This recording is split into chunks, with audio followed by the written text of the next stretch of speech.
চেন্নাই টেস্টে নিশ্চিত হারের মুখে বাংলাদেশ। টাইগারদের সামনে টার্গেট 515 রানের।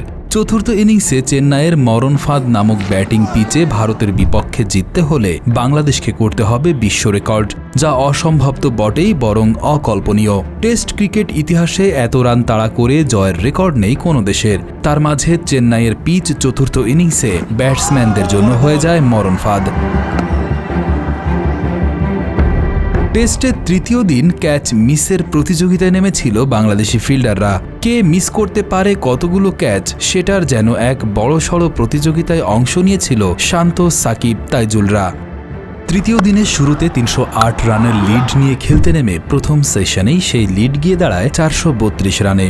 দিনের শুরুতে টাইগার বোলাররা ফেলতে পারেনি ভারতের কোনো উইকেট, অথচ শুভমান গিল ও ঋষভ পন্থ দুজনেই হতে পারতেন আউট। 50-র পর তাসকিনের বলে গিলের ক্যাচ ফেলে দেন বদলি ফিল্ডার তাইজুল ইসলাম এবং সাকিবের বলে ঋষভ পন্থের সহজ ক্যাচ ফেলে দেন টাইগার অধিনায়ক নাজমুল হোসেন শান্ত।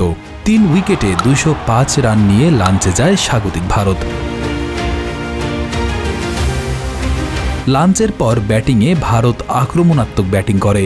ঋষভ পন্থ ও শুভমান গিল এর মাঝে তুলে নেন সেঞ্চুরিও।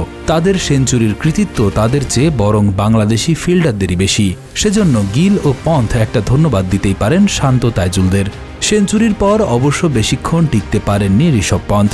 মিরাজের বলে কট অ্যান্ড বোল্ড হয়ে 109 রানে ফেরেন প্যাভিলিয়নে। এর সাথে ভাঙে গিল ও পন্থের 167 রানের জুটি। গিলের সেঞ্চুরির পর 4 উইকেটে 287 রানে ভারতও ডিক্লেয়ার করে তাদের ইনিংস। তাতে বাংলাদেশের টার্গেট দাঁড়ায় 515 রানের। 515 রানের পাহাড় সম টার্গেটে ব্যাট করতে নেমে দুর্দান্ত সূচনা করে টাইগাররা।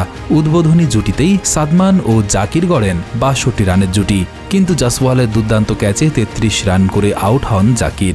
জাকিরের আউটের পর সাদমানও বেশিক্ষণ থাকতে পারেননি উইকেটে। আশ্বিনের বলে গিলের হাতে ধরা পড়ার আগে করেন 35 রান। এক প্রান্ত আগলে রেখে অধিনায়ক শান্ত 50 করলেও ব্যর্থতার 16 কলা পূর্ণ করে মোমিনুল হক ও মুশফিকুর রহিম দুজনেই আউট হন মাত্র 13 রান করে। ব্যাটিংয়ে শতক হাঁকানোর পাশাপাশি বোলিংয়েও কারিশমা দেখান ডানহাতি অফ স্পিনার রবিচন্দ্রন আশ্বিন। একাই তুলে নেন টাইগার টপ অর্ডারের 3 উইকেট। আলোর স্বল্পতায় খেলা বন্ধ হওয়ার আগে বাংলাদেশের সংগ্রহ 4 উইকেটে 158 রান। শান্ত 51 এবং সাকিব 5 রান নিয়ে শুরু করবেন চতুর্থ দিনের খেলা। বিশ্ব রেকর্ড গড়ে এই টেস্ট জিততে হলে শেষ 2 দিনে বাংলাদেশকে করতে হবে 357 রান, যা প্রায় অসম্ভবই বটে।